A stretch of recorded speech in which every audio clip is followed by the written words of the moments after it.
Hope. It's a word that carries the weight of the future. It connects us as humans.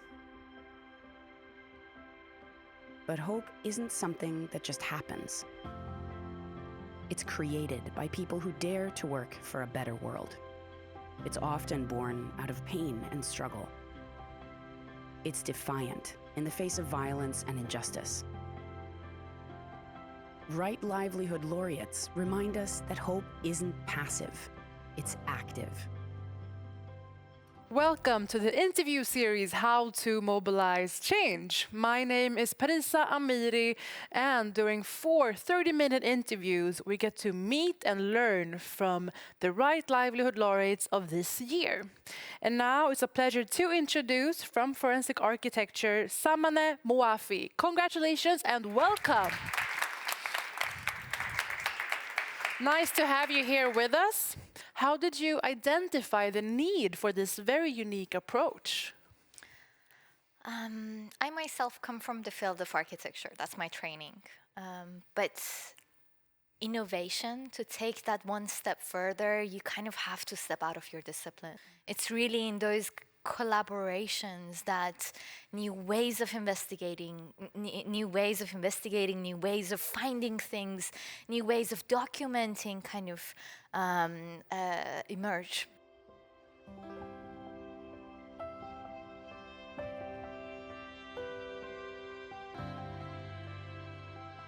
Our team, Forensic Architecture, is kind of made up of about 25 researchers, and each of us come from a different background. Some, like myself, come from architecture, some come from journalism, law, filmmaking, sound analysis, machine learning, programming, so on and so forth. And it's really kind of like it endures a team that is composed of kind of like someone with a scientific optics, and someone with like a spatial optic, and someone with like a sonic optic, that you can actually unpack an incident and look at it from all the dimensions.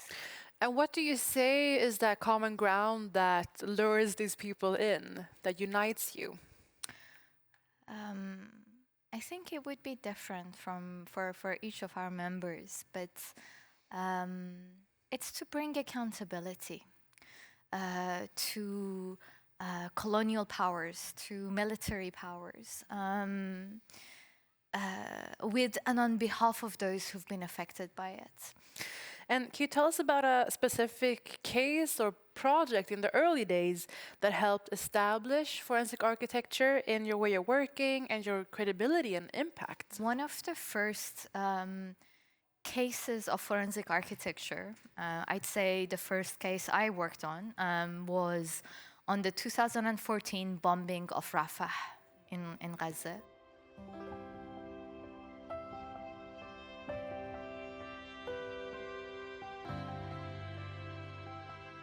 The team was quite small at the time. I think we were 3 or 4 people, and it was a year-long investigation. We wanted to understand the precise timing of bombings, and I think this commitment to Palestine, to Gaza, has been with us throughout these years, and more specifically, kind of in the since in the past year, since October 7th. And how has forensic architecture's work helped victims and survivors? In what ways? I would say different ways, depending on the case, right? I'm thinking of a major work of ours in London on a fire that broke in a residential tower, the Grenfell Tower, where 72 residents lost their lives. Majority of them were migrants, some Iranians, some Syrians, so on and so forth, from kind of like different backgrounds. We began working on the case the day after the fire. It was our commitment. We had to work on this, and but we didn't quite know what is the best place for us, how can we do the most meaningful kind of work and contribution to bring accountability to this fire. And so it took us years, actually, to find the right place to work, kind of like. And so it's an ongoing case for us. We've been, but a part of it was presented at a kind of a people's tribunal. Called the Testimony Week. It was last year, where the bereaved and the survivors and the residents had the opportunity to stand eye to eye to the defendants and tell them what actually happened and what they have been going through. And so we helped them in reconstructing their memory of the night and the days that led to that night, the years that led to that night, and how they experienced the space, and how was it that the fire happened, and how is it that this accountability is on the defendants.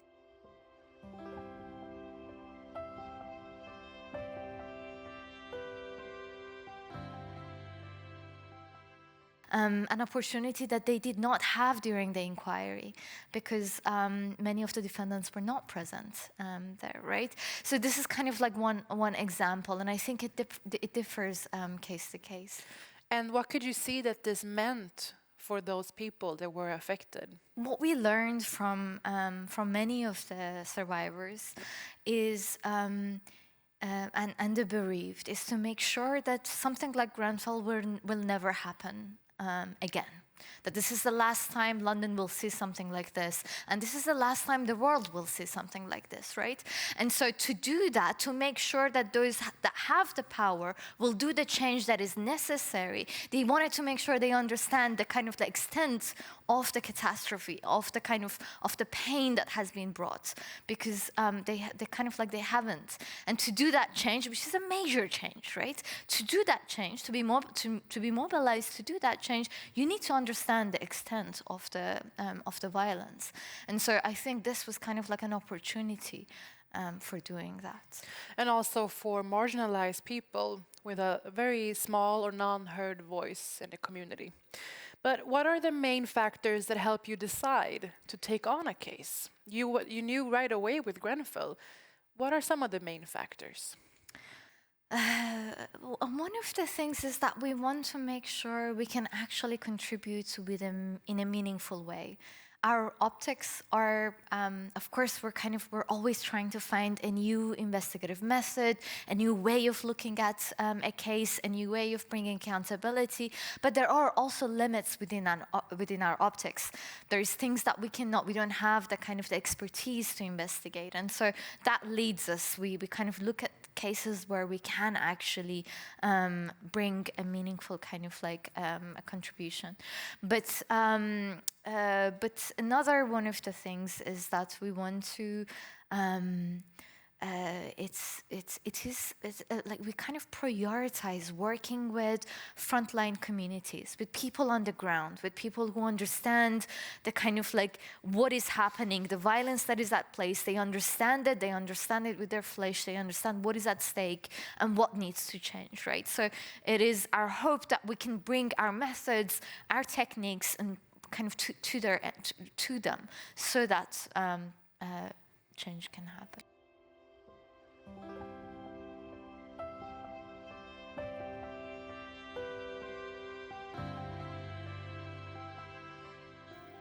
A case that I am remembering is from Gaza. It was a kind of a case from 2018 when Israeli crop dusters were spraying herbicide along the eastern perimeter of Gaza, killing the herbs, because kind of like that line, the eastern perimeter is the fertile land in Gaza. And so all the kind of like crops, the leafy crops are along that border. And we were hearing from the farmers that their crops are being destroyed. They're being destroyed twice a year, right before harvest. And so they, so the idea was to investigate this and bring some sort of accountability to it. One of the kind of groups that help with us in Media Gaza was a group of journalists and photographers who began photographing the leaves, the damaged leaves, as if enabling them to speak, to give their testimony of what it is that has affected them. We also worked with field workers to kind of like to film the crop dusters when they were coming, when they were spraying herbicide. And so using those videos and images, we could piece together and reconstruct the way the aerial spraying of herbicide was taking place, and the way the time of the day that it was doing was kind of coinciding with the time when the wind was coming from the land to the sea, from the Israeli side of the border to the Palestinian side of the border, and so the wind was mobilized to kill the Palestinian crops. So this is an example of kind of like of working with groups on the ground. And as one may realize, suffering through this causes tremendous trauma. These are traumatic events for those that are affected. How do you try to have like support for that, support groups or understanding for that? We use the particular technique that we call situated testimony. And that involves sitting with a witness with a 3D model of the space and helping them to navigate a space in which a traumatic kind of event has happened, of which they have a memory of, and helping them return to this site. And this time return from a position of power. This time return with a kind of like with the ability to move around, to look at things from multiple perspectives, to come to kind of like an allocentric and egocentric point of view, and really piece together what actually took place, right? And so we see ourselves as people who are providing the modeling aid, and we're helping them navigate through the space in a safe environment.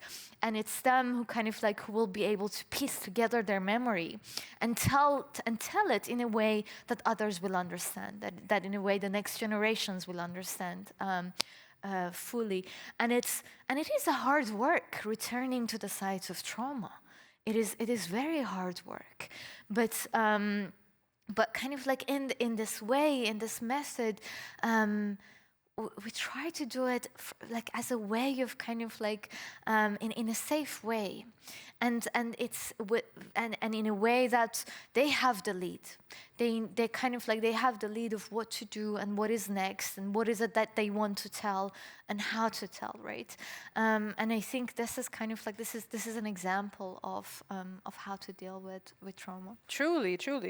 And doing these investigations, how do you then measure the impact? I imagine there are certain ways for you to do that. How do you measure the impact? I personally am not a big fan of the word impact. Change is what we hope for. And sometimes change is small. Sometimes change is about something, a particular weapon not being used for like a few months. Sometimes it's big. It's about stopping a kind of like an occupation, an entire occupation.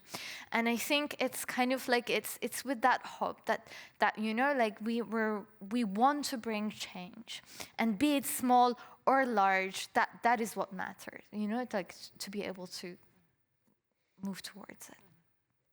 And of course, with investigations that can have such serious legal and political consequences, how do you navigate the potential pushback, whether it's from governments or other powerful actors? One thing that is integral to our work is to show our methodology. So you would never see an investigation by us where we just kind of like say, this is the finding, this is the answer, this is what happened, full stop. No, we actually take the time to go through every step through which we have arrived at a finding.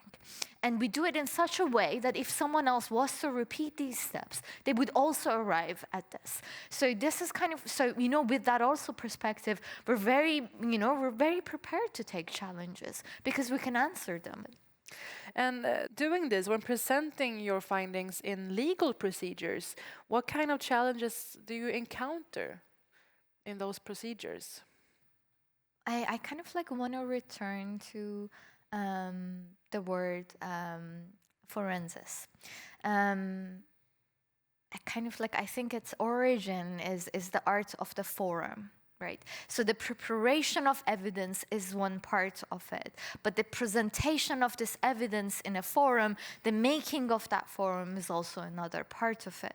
And so it's never that we kind of like do an investigation and the findings are there and then, okay, khalas, we've done our work. No, it's also, we have to mobilize this. We have to take it into places where we can where a change can be brought, right?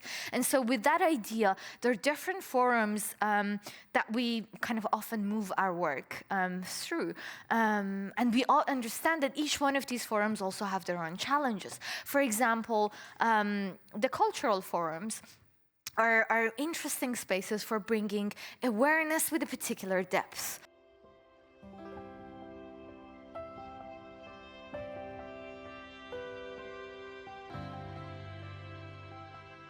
But in a kind of like in a particular space, but you have more time with the viewer. You have kind of like, you can unpack things in a different pace. When we're working with media forums, we have we have such a short space of time because it's the media attention but we have much wider audience, and so we can mobilize things in a very different way, and we can kind of like we can reach much further than we could. And then when we are in legal forums, we have to again work in a different way. The kind of like the short video that we would produce like in a media scenario would not really work in court cases. Sometimes we have to produce reports, like 800 pages of reports. Sometimes we have to have these analytic kind of like videos that are really kind of going from one thing to the next. And we do that, right? And really, our investigations, the ones that have been more successful, are the ones that have been moved across different forums. Because at the end of the day, it's not enough to kind of work in a legal forum alone, and it's not enough to be in the cultural forums alone. In order to bring change in a meaningful way, you have to work across all the forums. Definitely. And now, when asking about this, can you share any legal cases where your work has played a key role? Yes. I mean, kind of like the case where I was mentioning about Grenfell. I remember the kind of like the first reconstruction of the tower that we did. We took a series of screenshots and they were used in the inquiry. The witnesses were using those drawings as a way of describing the space and describing where they were. And so it's kind of like it became embedded in the inquiry. But then later, kind of like through the process of the settlement, the way that we worked with the way that we worked with the lawyers representing the bereaved and the survivors and the residents, it was part of the kind of like a way of arriving at a kind of a settlement. But more recently, also the work that we have been doing on Gaza since October 7th, it's been referenced in different international legal forums, and we hope that that kind of brings the change that is necessary. I would love for you to tell us a bit about how you have been active this last year in Gaza. As you say, you have been present for a longer time, but what kind of cases have you put your focus on? Let me describe it to you in two different ways. I think there were a series of I must say also, our entire team was mobilized. From day one, we kind of like, from day one of the invasion, we were kind of like, okay, we have to, we should find a way to do something. And we didn't quite know what at the beginning, but it's been in different kind of angles. I think some of the work that we have done has been incident analysis. Cases like the case of Hind Rajab, the child who was trapped inside a car. And I think we all heard her plea for help as she was calling the Red Crescent. And I think that recording kind of like traveled across, and so many people across the globe heard it. But it wasn't clear what actually had taken place, right? So we have done a lot of incident analysis, of unpacking, reconstructing incidents as a way of saying what took place. In the case of Hind, the Israeli military had said that they were not present in the site. And we could show that they were not only present, but they were within a distance, that they could see who's inside the car, and it would have been a child.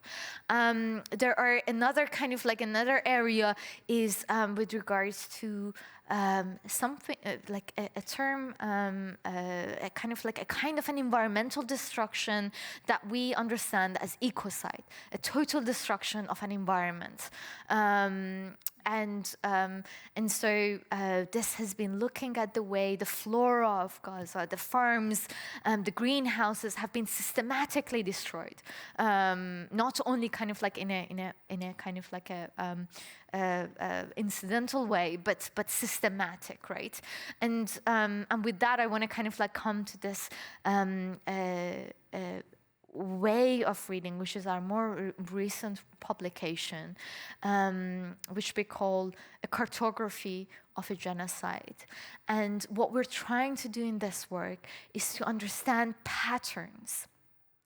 So not only the kind of like the agricultural fields were destroyed, but also there was a pattern in the destruction. And this pattern correlated with the pattern of attacks on aid. And this pattern correlated with the kind of like the intrusion of, with the construction of military infrastructure, like raid routes, and so on. And so this kind of like the unpacking of patterns that have happened across time and relate to one another, this is kind of like another aspect of our work. Your investigations on Gaza this last year, can you see anything now that you expect will be crucial or key in a coming investigation or when we look back at this year? I mean, Palestine should be free. It's I don't know what to. You mean in terms of our investigations? Your projects, your cases, your focus. Do you see anything now that you expect will be key or central in the future when understanding Gaza and what happened this last year? I mean, well, I think the work that we have done on the cartography of the genocide, it's one of the most kind of clear documentations of what has taken place in the past year. Clear and comprehensive analysis of different patterns of destruction and different patterns of violence that have taken place in Gaza by the Israeli military. And it is our hope that this work can be used by different legal teams to bring accountability.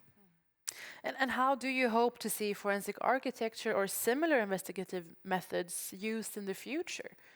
It is our hope that the methods, the FA methods, by us or by our collaborators or by kind of like any group on the ground, they can be used as a way of bringing accountability, as a way of building a future in which there is accountability to actions. And we're a bit closer to justice. And you mentioned there are a number of disciplines, methods within your team. Is there anything you would like to add or see that you may start using more in the future? I think, of course, there's kind of like there's multiple areas in which we want to push. I think, technologically speaking, kind of like one of the researchers in one of the lead researchers in our team, Noor Abu Zaid, is really interested in pushing platforms and the use of platforms on the ground by kind of people on the ground. So you are a number of backgrounds and disciplines going into forensic architecture, but what really got you into being a part of this? It was after Arab Spring. And I had just finished my studies, and in the last year of my master's, I had a workshop with Eyal Weizman, who is the director of forensic architecture. At the time, there was no forensic architecture, but he was kind of like giving this workshop. And for me, it was an opening. It was an opening into a kind of like a different way of practicing, which made sense to me because architecture at the time did not. And so the workshop I'd finished my studies. It was after Arab Spring, and Eyal gave me the opportunity to work on a case that was about, that we later called roundabout revolutions.